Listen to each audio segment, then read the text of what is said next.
네, 국회 토론회 소식 하나 더 전해드리겠습니다. 사실적시 명예훼손 처벌 여부를 두고 심포지움이 열렸다고 합니다. 이슈플러스 신세아 기자 나와 있습니다. 신 기자, 심포지움이라고 하는데 어떤 심포지움인가요? 사실적시 명예훼손죄의 비범죄화와 관련된 심포지엄이라는 이름으로 대한변협과 국회 법사위 금태섭 더불어민주당 의원이 주최를 했습니다. 네. 그래서 현직 변호사들과 로스쿨 교수들, 법무부 검사, 형사정책연구위원들이 발제자나 토론회로 참여를 했는데요. 네. 이 사실적시 명예훼손을 지금처럼 처벌을 해야 되냐를 놓고 열띤 토론을 벌였습니다. 이게 사실을 적시한 것을 명예훼손으로 처벌할 수 있느냐, 이게 사실 법조계 오랜 화두 가운데 하나잖아요. 네, 그렇습니다. 일단 형법 제307조 제1항은 공연히 사실을 적시하여 사람의 명예를 훼손한 자는 2년 이하의 징역이나 금고 500만 원 이하 벌금에 처한다라고 명시를 하고 있습니다. 네. 그래서 이제 반드시 숨겨진 사실을 드러내는 것뿐만이 아니라 네. 이제 이미 알려진 사실이라고 하더라도 이거를 공공연히 이제 적시를 해서 그 사람의 사회적 평가를 저하시키는 이제 경우에도 이 명예훼손죄가 성립이 됩니다. 네. 쉽게 말해서 이제 요즘 논란이 되고 있는 조국 법무부 장관 후보자 이제 딸을 두고 네. 낙제를 하고도 장학금을 받았다라고 이제 사실을 적시를 해도 이 조 후보자 딸이 명예훼손죄로 이제 고소를 할 수가 있는 건데요. 네. 이렇게 허위가 아닌 사실을 적시한 걸 처벌할 수 있느냐 이걸 두고서 이제 표현의 자유다 또는 이제 프라이버시권이다라는 이제 헌법적 권리가 충돌을 하고 있는 겁니다. 네. 이제 처벌하면 안 된다라는 쪽에서는 표현의 자유가 제한돼서는 안 된다라는 입장인데요. 네. 처벌해야 한다라는 쪽에서는 이제 처벌하지 않으면 네. 이제 그 개인의 사생활 비밀 그리고 이 명예가 심각하게 이제 침해될 수 있다라는 이유를 들고 있습니다. 그래서 네. 이렇게 양측의 의견이 좀 팽팽하게 갈리는 상황입니다. 네. 사실적시 명예훼손을 폐지해야 한다는 쪽 입장 근거나 논리를 좀 더 볼까요, 그러면?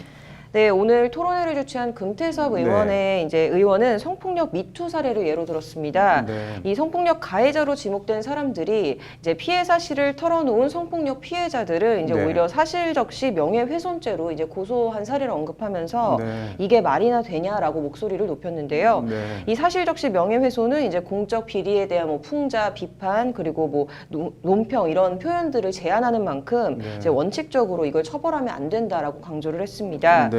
이찬희 변협회장도 비슷한 취지로 표현의 자유의 핵심은 타인이 듣기 좋은 말을 할 자유에 있는 것이 아니라 타인이 듣기 싫어하는 말도 할 수 있는 자유에 있다면서 네. 사실에 대한 표현의 자유 영역은 민사상 손해배상의 영역이지 국가의 처벌로 해결될 수 있는 영역은 아니다라고 지적을 했습니다. 네. 사실적시 명예훼손 처벌을 존치해야 한다는 입장은 어떤 근거를 들었나요?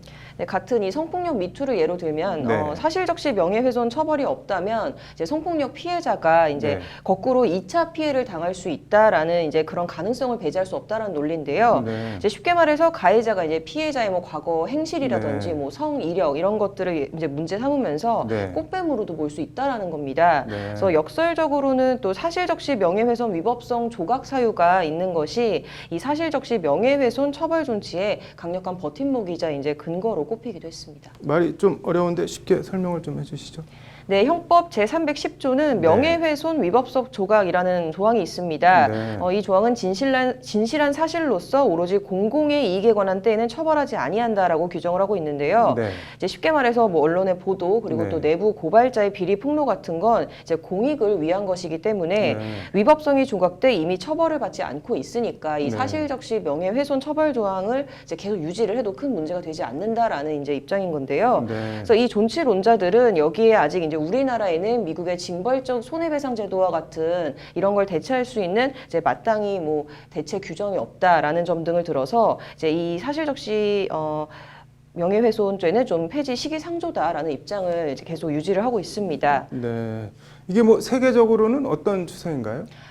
이른바 선진국들의 경우에는 네. 이 사실적시 명예훼손 형사처벌을 하는 나라는 거의 없습니다. 네. 그래서 표현의 자유를 억압한다는 이유로 이제 사실적시 명예훼손 처벌을 폐지하는 게 세계적인 추세라고 하는데요. 네. 이런 세계적 추세에 따라서 이제 유엔 자유권 규약위원회는 지난 2015년에 네. 이제 한국의 사실적시 명예훼손죄 폐지를 권고를 한 바 있고 네. 또 전 세계적으로 이거에 대한 폐지를 촉구를 하고 있는 상황입니다. 네. 그래서 김성돈 성균관대 로스쿨 교수의 말을 한번 직접 들어보시죠. 네.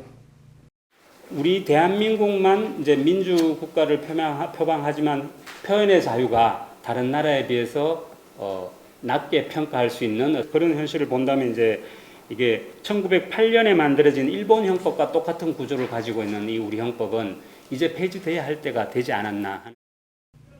그래서 만약에 이 조항이 필요하다면 이게 네. 무엇을 위해 필요한 것이냐, 또 누구를 위한 것이냐라는 게 이제 김 교수의 말인데요. 네. 이런 점들을 생각해 보면 이제 폐지가 답이지 않겠느냐라는 게 김 교수의 주장입니다. 네. 이게 뭐 세계적 추세라고 꼭 따라갈 일은 아니지만 보완이 필요하면 보완을 해야 될 것 같네요. 오늘 잘 들었습니다.